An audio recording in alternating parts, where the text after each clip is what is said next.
साहब श्री हरिनानंद की धरती सिवान से आपका स्वागत। 134 पेज में लिखा गया है कि शिव के देवाधिदेव स्वरूप और आदि गुरु स्वरूप में क्या अंतर है? शिव के देवाधिदेव स्वरूप और जगत गुरु आदि गुरु शिव का देवाधिदेव स्वरूप और आदि गुरु स्वरूप में क्या भेद है? देखिए, देवाधिदेव का मतलब होता है देवताओं के भी देवता, देवों के देव। और देव माने होता है देने वाला, यानी हम आप केवल मानव जाति को ही नहीं, देवों को भी महादेव ने दिया है। वो देवों के भी देव हैं, यानी देवताओं को भी देने वाले हैं, देते हैं, ऐसा पुराणों में उल्लेख है। और एक तरफ उनका आदि गुरु का भी स्वरूप है, यानी सृष्टि का, ब्रह्मांड का पहला गुरु।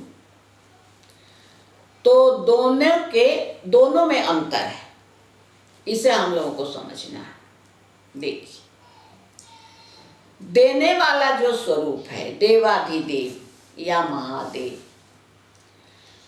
तो शिव का एक नाम औढ़दानी भी है।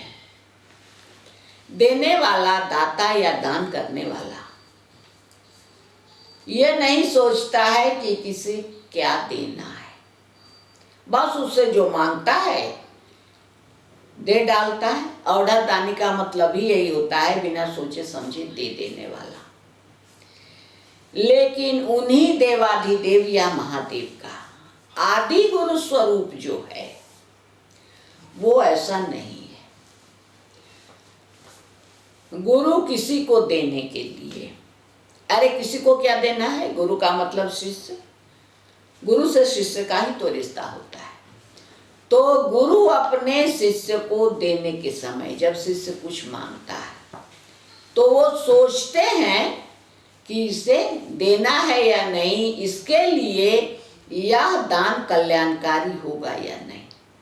देवाधिदेव ऐसा नहीं सोचते हैं, महादेव ऐसा नहीं सोचते हैं, लेकिन गुरु ये सोचते हैं कि इसे क्या देना है, वही देना है जो इसके लिए कल्याणकारी हो।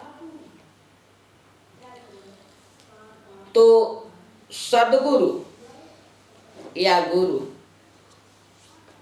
हमारे आपके गुरु तो जगत गुरु महादेव है। पहले भी हम लोगों ने समझने की कोशिश की कि गुरु के पास हम आप अपनी इच्छा और कामना लेकर ही जाते हैं, इतना हम आप सभी जानते हैं। तो देवाधिदेव या महादेव के पास गए, मिल गया। अब गुरु के पास गए हैं, आदि गुरु के पास यानी महादेव के पास, इच्छा कामना है ही, इच्छा कामना लेकर गए हैं, उनको देना भी है।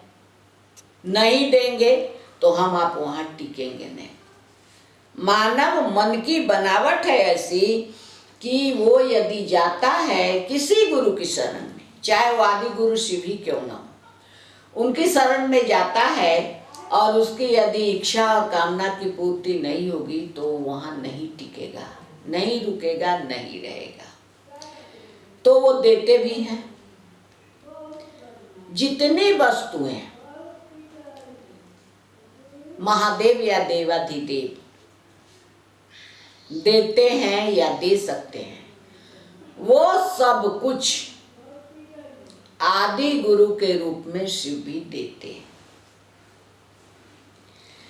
लेकिन पहली बात तो वो इच्छा के अनुकूल नहीं देंगे, हमारे आपके लिए कल्याणकारी होगा वही देंगे।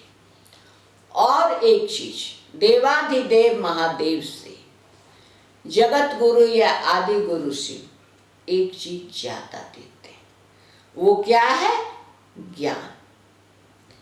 इसीलिए देवाधिदेव के स्वरूप में और शिव के आदि गुरु या जगत गुरु के स्वरूप में अंतर किया गया है कि गुरु एक वस्तु ज्यादा देते हैं हमको आपको, वो है ज्ञान।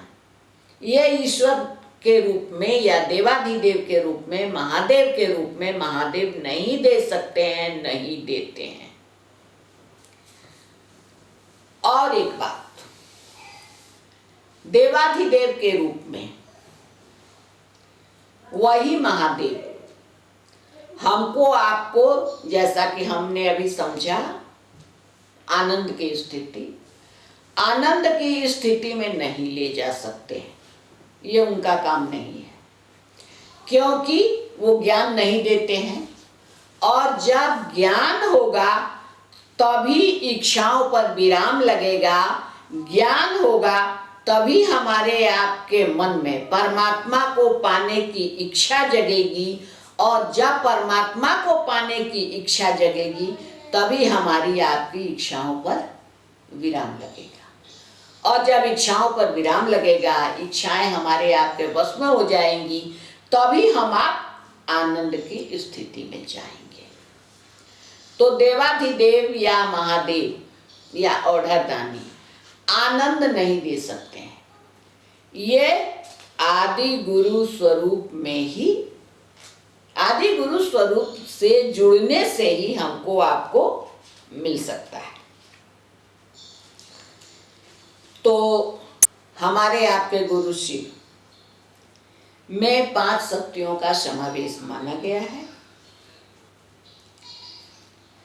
इच्छा, ज्ञान, क्रिया, चित्त और आनंद। साहब बताते हैं चित्त का मतलब भी आनंद ही होता है। तो यहाँ अंतिम में आनंद लिखा गया है। तो हम आप जब गुरु की शरण में जाते हैं, इच्छा कामना को लेके जाते हैं, लेकिन वो हमारी आपकी इच्छा और कामनाओं की दिशा मोड़ देते हैं, और हमारे आपके मन में अब ये कामना उठती है कि मैं कैसे शिव का हो जाऊं, परमात्मा का हो जाऊं।